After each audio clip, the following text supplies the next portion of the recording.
Okay, so we know that when we go ahead and plot a line or try to fit a line through some data, right? Well, it's not going to work all the time, right? So not all of the data is linear. We wish it was linear, but that's just not how data works, right? So what is the effectiveness of the linear regression? Okay, so how do we know it's effective? How do I know it's appropriate? Okay, so measuring appropriate, well, there's a couple things that you want to go ahead and check. Oh, my cat is right here. One thing that you want to go ahead and check is that you look at the residual plot. So usually I will give you the regular plot. So this is the linear plot.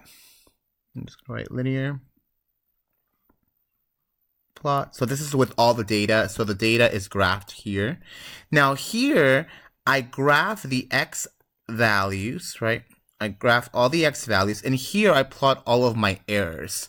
So all of my residual values are going to be right there. And what you have to be able to see is a random scatter, right? So if everything is like there is no particular pattern on the residual plot, right, then you can go ahead and say that linear regression is appropriate. So with this type of data, is linear regression appropriate? Well, it really is up to you to look at this data and say, okay, well, I kind of see everything is just kind of scattered, so it seems that it's going to be appropriate. And if you look at the actual graph, right, the graph with the linear plot with all the data, it kind of seems like it's a linear trend anyway, so we can say that it's appropriate. So this is just one of the things that you can go ahead and use.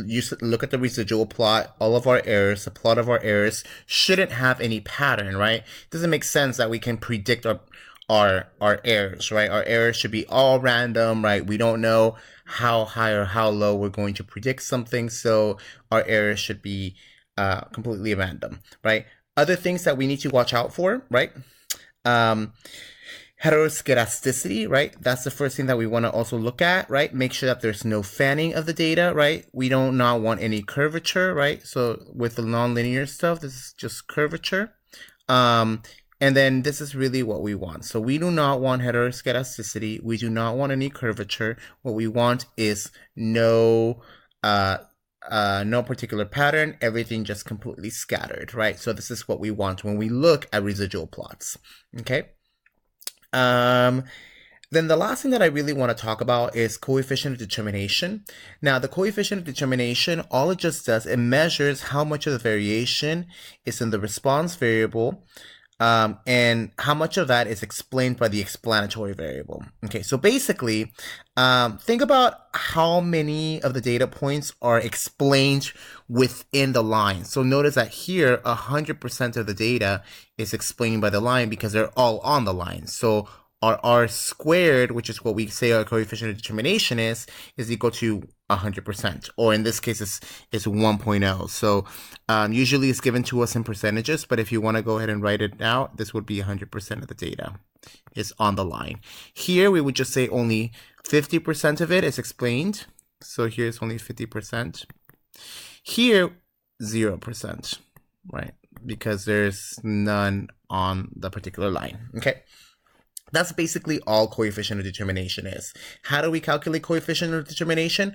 All we got to do is square the, so if I have the correlation, given correlation, in order for me to find the coefficient of determination, all I got to do is square it. Square correlation. However, if I want to figure out whatever the correlation is, and I give you the coefficient of determination, so let's say I give you the coefficient of determination, then I have to take the square root. Square root to get correlation. Okay. So always remember this very simple thing though. If I have the coefficient of determination, if I have the R squared, I have to take the square root to both sides, right? So I take square root, right, to both sides of R squared. And remember that when we apply a square root, I also have to add a plus or minus sign, right? Now, what does this plus or minus sign represent? Positive means I have a positive correlation. Negative means I have a negative correlation. Okay, so let's go ahead and do some examples. Okay, so we conducted a regression for the width of books in terms of the number of pages. The correlation coefficient was R equals 0.9202. Find the coefficient of determination and interpret it. Okay, so we are looking for coefficient of determination, but we are given the correlation. So here we are given correlation. What do we got to do? Square the correlation. So right now I have 0.9202. What am I going to do with this? I'm going to go ahead and square it. Okay, so I'm going to go into my calculator and I'm going to go ahead and square this. Okay, and what I'm going to get is approximately 0.85, okay, which is equivalent to 85%. This is my coefficient of determination. I'm going to write it like my COD. Okay, so now that I have my coefficient of determination, what does it mean? What this means is that 85% of all of my points are explained by my regression line, right? So if we go here back, we say that 100% of them are within the line, 50% of them are here, 0% is here. So how much do you think is in here? 85%. 85% is explained by the regression line. Okay, that's what it means. Okay, so very straightforward, nothing too out of the ordinary. That's basically all it is. Just make sure that you know when you square and when you square root. So for example, given the following StatCrunch output, okay, this is the only thing that I give you. I don't give you the correlation, okay? All I give you is a graph that's downward sloping, okay? And this says, if the coefficient of determination was 78%, find the correlation coefficient, okay? So we know that the coefficient of determination is 78%. So if we go back up, what did I say? We are given correlation of determination. We want to find correlation, right? Because that's what the question is asking us to do. Find the correlation coefficient. What do we got to do? Take the square root, okay? So let's take the square root of this number. So now, well, let's go ahead and just put 78%.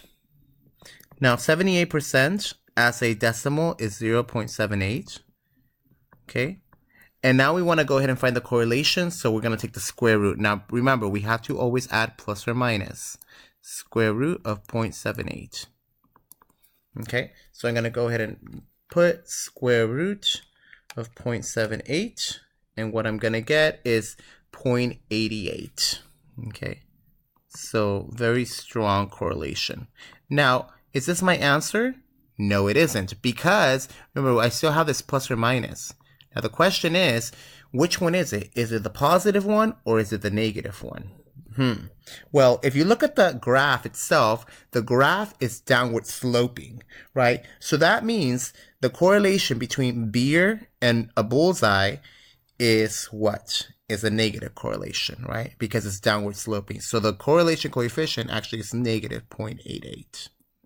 Okay, so we always have to keep very close attention when we're looking at graphs that are upward sloping or downward sloping. That's what we really want to be able to look at. Okay.